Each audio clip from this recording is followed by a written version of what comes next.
Welcome back, YouTube. So in today's video, I want to talk about the tweet by the Ukrainian president, pretty much stating that Dogecoin has surpassed the value of the Russian ruble.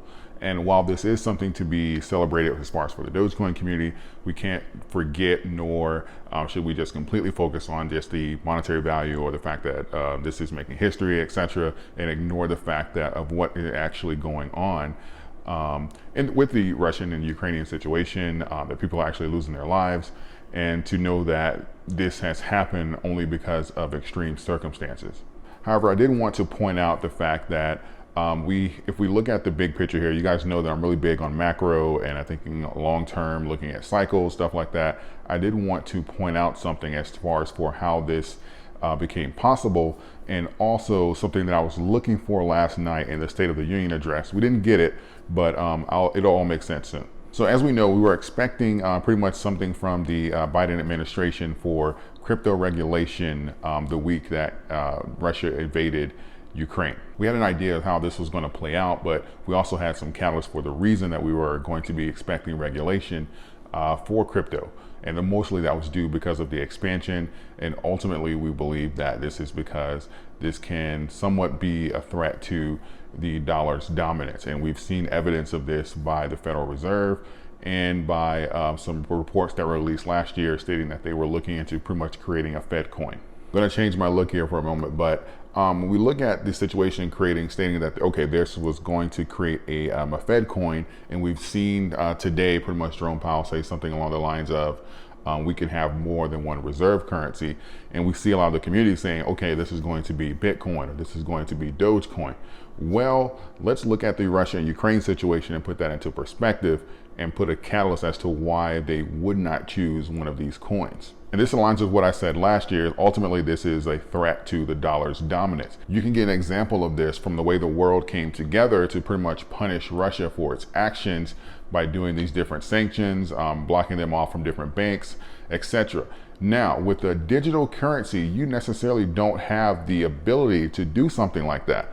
And if it's true, and if Russia does, let's say Russia gets really aggressive with hedging itself with cryptocurrency, something like a Dogecoin, Bitcoin, something that doesn't have there's not under the sanctions that it is currently placed under, this is going to be even a serious threat as far as for the control that nations have over these different currencies, because you don't really have the freedom to do things like that with a digital asset. And I think this may be what the feds are hinting at, is that this would have to be something, yes, it can be a digital currency, but it would still have to be controlled by the governments, thus for such situations going on with like Russia and Ukraine.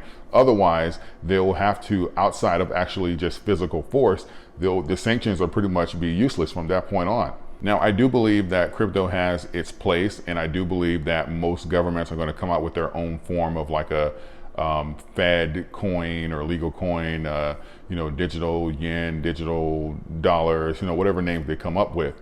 But I do believe that will be for whatever nation that is when it comes down to doing business and stuff like that. That'll be the legal tender. But I do believe that they're going to, we may see a narrative here to kind of steer away from these decentralized coins just because of such purposes like this, especially if Russia does this and successfully hedges itself against these sanctions. That's going to open up a whole nother problem for these regulations and what they're trying to do with crypto. As far as for Dogecoin, this is a huge step forward as far as for just showing like the power of this decentralization.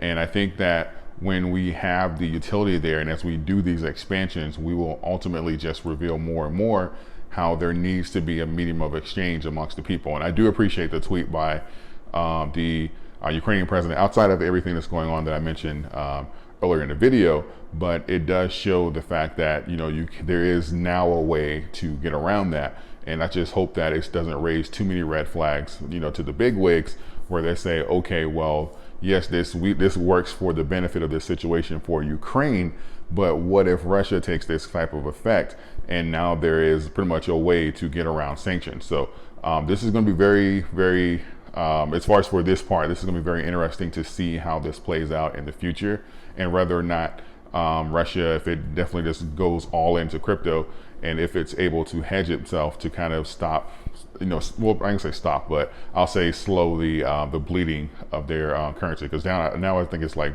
40%. It's crashed by like 40%.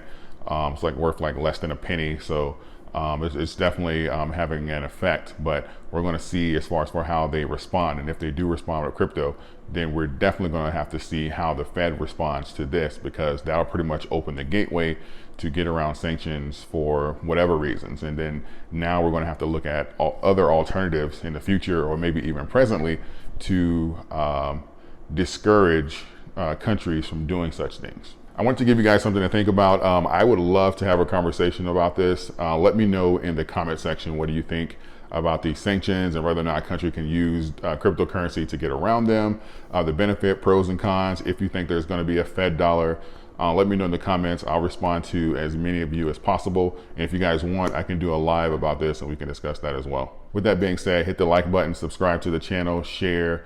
I appreciate all of you guys. Don't forget about BlockFi. I'll have a link down in the description. If you open an account with them, you can get up to $250 in some of your favorite crypto, and that is including Bitcoin and Ethereum. I appreciate all of you. Thank you, and until next time.